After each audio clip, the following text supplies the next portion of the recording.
personality development is more than just working on your talents. It's more about self-awareness in today's time.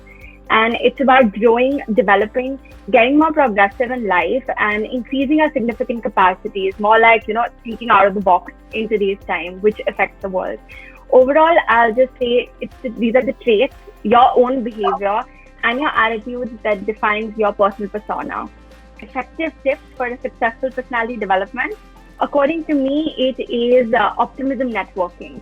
Today, it is very important to go out and talk to other people in the same field or communicate with them, attend as many live sessions, webinars, probably talk to other people on LinkedIn, which is the best platform to communicate, or probably Instagram, and know more about networking in today's time. The other is building a capacity. Like I said before, it's very important to think out of the box. We know this much, but we have to get there. So we have to really try hard to, think to what we can achieve, understand our weaknesses and work towards our strengths. We have to make our weakness our strength. And I feel for that, it is very important to know what our capacities are and work towards achieving more.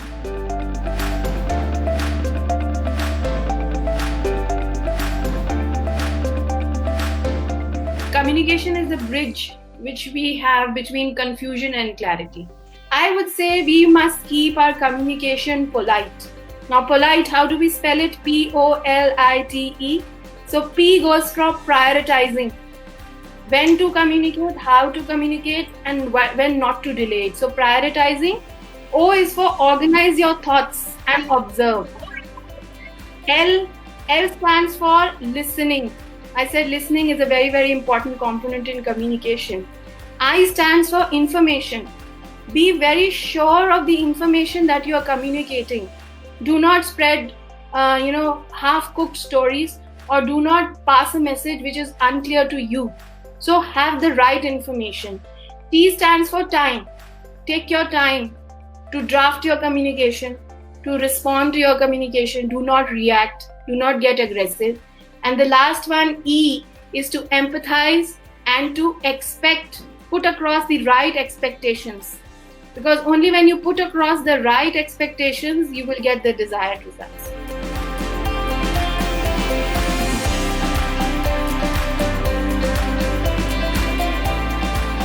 So my first suggestion is always going to be prepare yourself for the interview.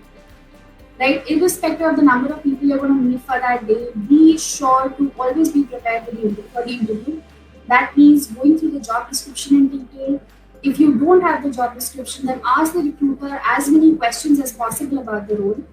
The second is understanding the organization that you would want to apply to.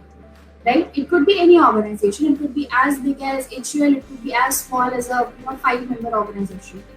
But it's important to understand which organization you're applying for. The most important one, which results in a lot of rejections. That is, while we are preparing for the JD, while we are preparing for the organization side of things, we fail to read our own resumes. Right? We have prepared a resume. We all assume that, this is our resume, we know it. But you would be surprised. There are so many cases which have happened that wherein people are not clear about their own resumes. Somebody would have written that, yes, I know policy making. And when the interviewer is going to ask that question, the candidate is completely blank.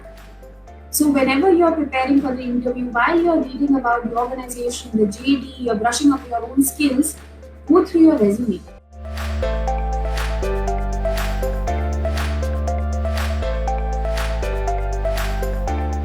Interpersonal skills are sometimes, referred as social skills, life skills, people skills, and employability skills. Like what you say, how you respond, and what is your motive behind saying anything, and all these things impact your performance and your relationship with others.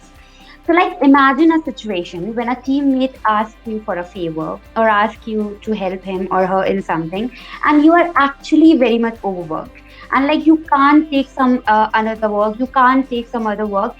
But if you convey and if you respond in such a way that it shows that you are not cooperating, you are not interested in helping, or you are making an excuse.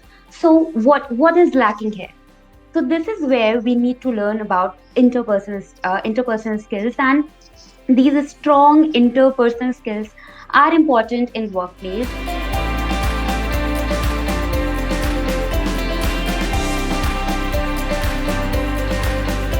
Time management in itself is dependent upon successful planning and organizing of every work that we do. So we know that we've managed our time well when we've executed our plans and organized ourselves very properly. In the competitive world that we are in today, we all want to make the best move, and we want to be more productive.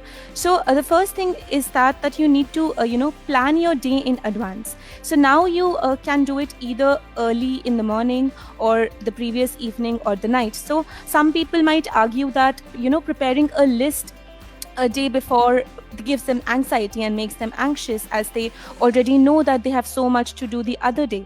But really trust me that if you make a list and be mindful about it, it will reduce your anxiety instead of increasing it ahead.